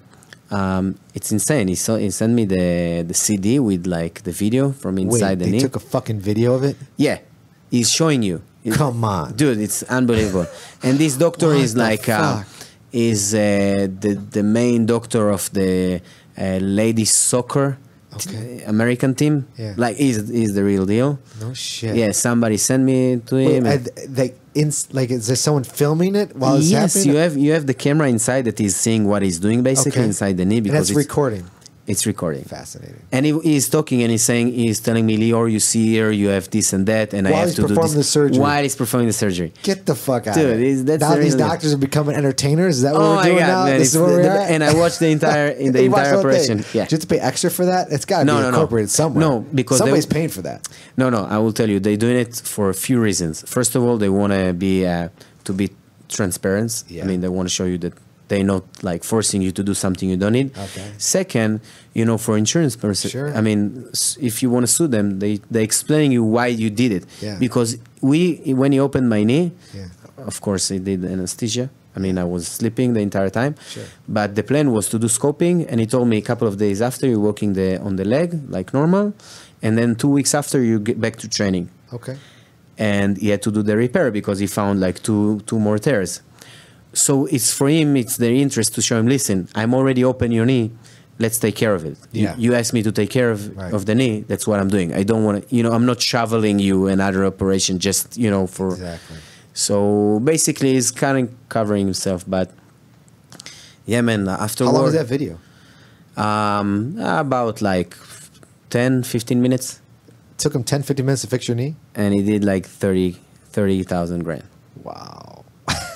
Yeah. That's fucking awesome. It's insane. Oh, man. Yeah, I have insurance, but Of course, and that's it was nice. like legit. I mean, Yeah. I had problem. And now And how you feel? 100%. Wow. This What week, was the, like, you did a lot of, like, therapy, right? Like, yeah, I'm workaholic, so I mean, I'm always like the PT stuff that they gave me to do. I was doing, so the first day she told me in the PT, after like I had crunches and then when I was taking everything off and started to walk, she told me do 5 minutes bicycle. Like the first day, Sure. I did 45 minutes. All my knee was swelling, and I learned you can overdo when right. you're doing. But then with the time you feel the knee is better, and you're trying to do a little bit more, and that's why now I feel the knee is, and I have the hypervolt. My knees. I mean, dude, I'm like killing it. yeah. Fuck, I'm getting a hypervolt, man. It's, You don't work for the company, do you? no, I wish. I try also to get a discount. No, Nothing. not gonna happen, Yeah, dude, I wish. I would buy 2 for myself and Yeah. start to like Both ends, laser right? myself. Double-fisted it. Yeah. Oh man, that's awesome. Yeah, I'm excited to try that out because I got some nagging injuries that's fucking annoying. I'm thinking of like CBD oils, like just starting to take It's also them. great. Yeah, you take CBD oil? I'm doing sometimes when I feel really my muscle Yeah. after the massage that I'm doing with the gun. I'm putting, yeah. Now you're doing topical CBD, or you're doing through like drop? No. Just it's you're just like putting it on The cream? Yeah, the cream. Yeah, okay. Yeah, I'm a crazy, but I never drink alcohol, nor smoking. Diet I'm not very strict. I will eat pizza sometimes. I will eat chocolate because I don't think it's all about balance. Sure. My soul also has to get something, right? Yeah. So it's kind of like just to keep it balanced. The core has to be healthy. I agree. Protein and vegetables, and then from there, also I feel that if you want to get the cheat meal, it's during the noon class, the lunch. Okay. Lunch, in my opinion, it's the most important. Really? Yeah. Why are you saying that? In the morning, your body is from fasting and sleeping. Right. It started to, starting the day. So if you like overloaded on the body in the morning, it doesn't make sense. I agree. It's like trying to put fifth gear full speed on a car that you just started. Exactly. Doesn't make sense. I agree. And at the night, all basically leftover become fat. I mean, you're going to sleep, so you're not burning calories or you're not burning, energy. As much as you would during the day. Exactly. Okay. So that's why during the noon, it's the time for the body is functioning 100%. Mm-hmm. Is already like, that's his like the peak. What time do you train? What's your first session? What time is it at? My first session is 7 till 8:30. So you're not eating anything before that. Normally that. just a banana. Okay. Sometimes I'm doing like honey and turmeric. Yeah. If like I feel my muscle a bit, so, it's good. And doing the class, 7 to 8:30. And then what are you eating for lunch then? What's your main? I'm having 3 lunches basically. I mean 3 meals until the second class. So I have right after the morning class. I'm eating something small, like for instance, I would say like chicken, like chicken breast and vegetables. Mm-hmm. Then I will have, that's like I would say 10, 9. And then at 1, I'm eating another meal. Something similar, depends, what you have, but whatever. I mean, vegetables normally and protein, fish or something. And then at 4:30, I'm eating something small, so like just a bowl of something. Yeah. Okay. Going to the class 6:30 till 8:30, and then eating dinner. That's it. What's your dinner? Depends, but I trying to cut some meat during the weekdays. Yeah. So normally like a fish or a shakshuka, which is eggs and. Like tomatoes and it depends, but there is no only one thing. Right. But yeah, normally like sushi, whatever, good stuff. I'm a big fan of sushi. Dude, sushi, it's amazing. I wish I was rich. I would eat sushi all day. Yeah, I enjoy the sushi. It's fucking phenomenal. But yeah, I will eat pizza. And I was just thinking, I was talking to one of my employees, Bruno, about like, man, I wonder if because I listen to like Joe Rogan podcast a lot, and I listen to like different people he has on, and it's like they talk about that keto diet and how they feel about getting off carbs and not having carbs burn and burning fat and that stuff. And I'm just like, man, can I give up processed sugars and carbs for like a month or two? I'm thinking to myself, can I? Like, I feel like I can do it, but I'm thinking like, I can't eat sushi. Can't eat fucking rice. No. So but listen, how's that work? I'm doing this diet for like 10 years. Yeah. My weight.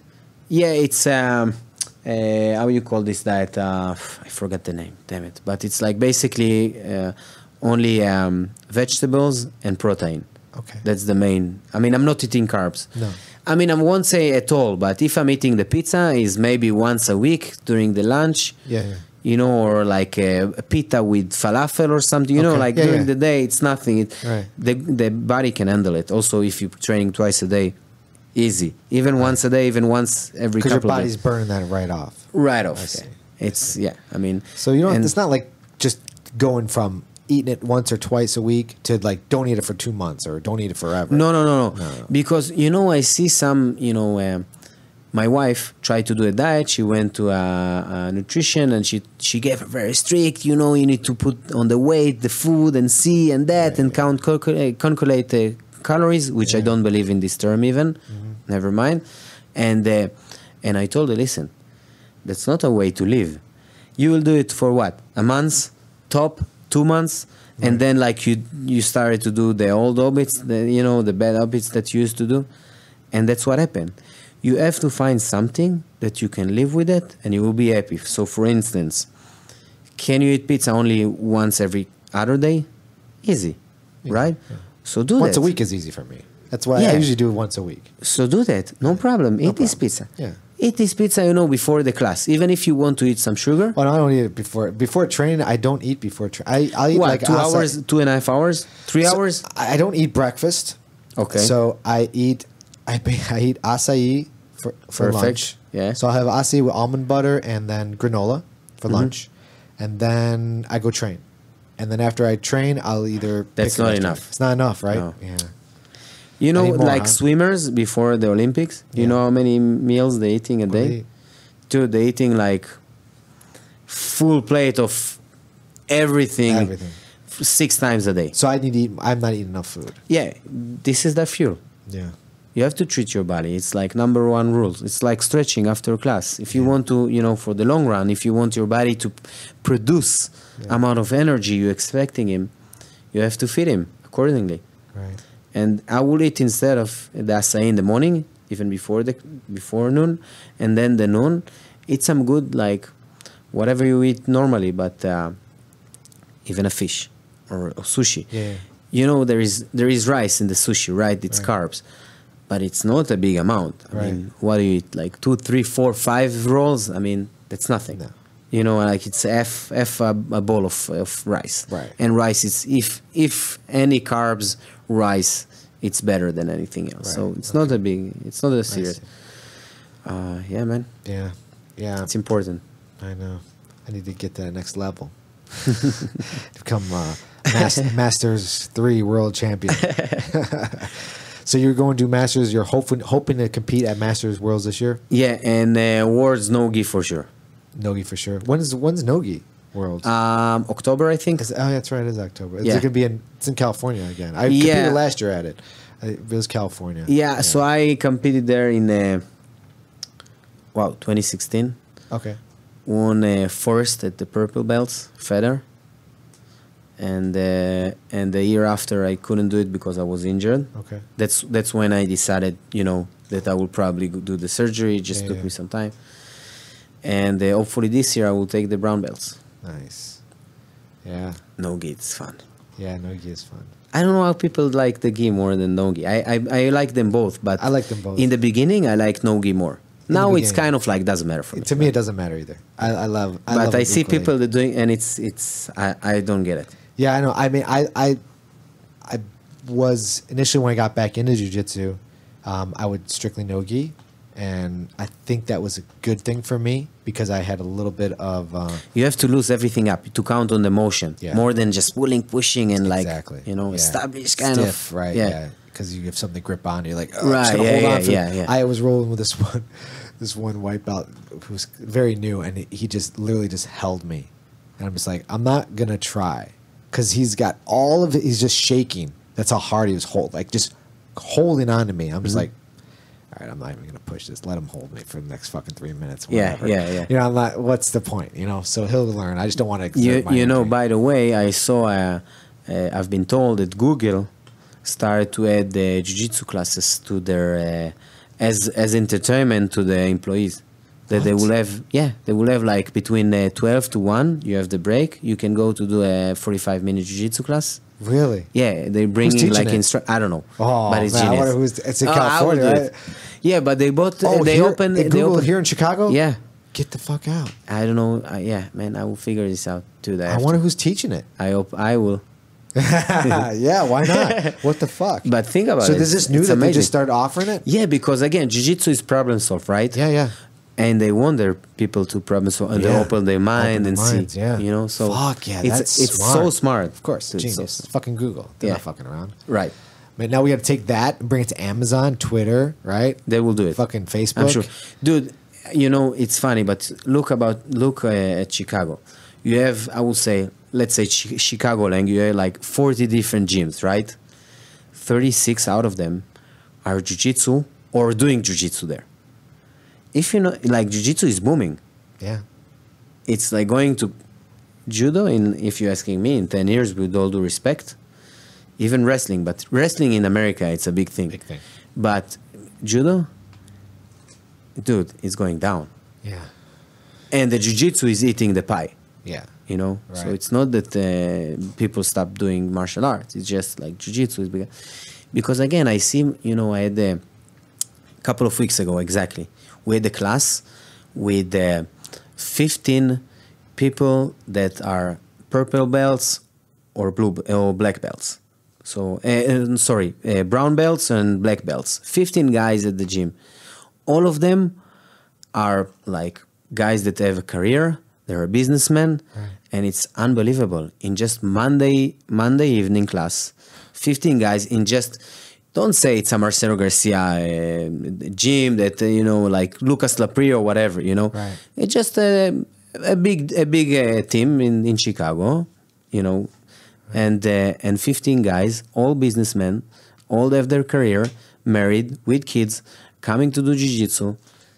It's unbelievable. Yeah. And this is a sign that jiu-jitsu is going, you know, to get everything. I think it's good for a lot of different type of career. Right, know? right. We have at Monaco, we have, you know, people taking privates with Andre, Mm-hmm. you know, and they're like women lawyers, right, and, right. You know, whatever, you know, they're coming in and they're just, you know, some of them have enough money to just do privates with Andre. It's fucking great. But, you know, I talked to them and I'm like, they're like, I'm thinking about, you know, coming to the beginner class. I'm like, it's good. I mean, it's if I can just train with Andre all the time, yeah, it's awesome. Obviously, I'm getting the high level training constantly, you know, but you still need to experience other body types and other games and to kind of develop your own game, because your game is not just solely on the guy who's teaching you. Also, there are so many possibilities that the game will go. So many. So Andre can do, you know, few things, but somebody else will do completely different thing, and you need to be ready for that. You need to be ready for that, exactly. Right, yeah. So, but it's fucking awesome, man. It's fucking awesome. Did you bring a gi with you? No gi only. You brought no gi? Yeah. What the fuck? I didn't bring my no gi. I thought it was gi. Fuck, I didn't think you were going to Are you going to show us some technique? Yeah. Yeah. Sure. Let's do it. I could just throw, I have my gi pants. I can just throw my gi pants and leave my shirt on. Sounds good. Yeah, let's do that. So anything else you want to plug while we're still alive here? No, man. I just hope that, you know, more people will, I mean, I will manage to do more impact with my, you know, with the personal safety concept I'm doing. So did you develop an organization? Or is this just you? That's just your name and just my name. Just your name. This is you. Again, because it will be hard to do what I'm doing because I got the experience in the security aspect and the martial artist. Right. So it's kind of like normally you one of them. Right. You know what I mean? It's like either you are FBI agent or you are like, you know, a instructor with the gym and everything. Yeah. So I'm kind of like in between. So. Right. Where can people find you? I have the website, liorofirusa.com. Can you spell that for us? Just so people don't know. Lior, that's Lior. Ofir, it's Ofir, USA.com. And actually tomorrow I'm going to rebuild the website and you are? Yeah, I'm going to have like I'm going to add like new videos, like knife defense, and so the knowledge will be available to everybody and to contact me easier and you know, all the shebang. Right. How you doing? Who built the website for you? I build, and you did it? Yeah, and tomorrow my buddy that Charlie Neer, that's what he's doing. He's going to help me to. I saw the website. It looked good. It's decent, but tomorrow it's gonna be like something else. Nice. That's much better. And then where can people find you on like Instagram, or are you on Instagram? Yeah, Lolo BJJ, Lolo.bjj. Lolo, it's my nickname. Lolo? Yeah, Lolo. Basically, Lo in Hebrew, it's no. And when I was a kid, I told you I won't get order from anyone. Yeah. I was saying anything. Like if you ask me something, first thing I will answer, no. No. So that's it. It's like. So they call you Lolo? Yeah. That's so it's cool. like, yeah. I will say no to anything. And to them, exactly the opposite, but it's funny. And Facebook, Lior Ofir, and I'm proving everything unless if I see it's a scam or something like that. Right. Awesome. Well, it's good meeting you, man. I really appreciate you coming. Thank you for having me, man. Yeah, man. And it's a great show, and I'm sure you guys will grow more. Yeah, we're trying, man. Yeah, too bad Paul couldn't be here. Paul's working. This guy's always fucking working. I'm like, dude, what are you doing with your life, man? So I guess this would be like the last month he has to like work, you know, and then he'll have some time to do other stuff. But he like gets training whenever he can. So we'll see when he gets back here. All right. Appreciate it, man. Let's go do some jiu-jitsu. All right. All right. Bye. Bye.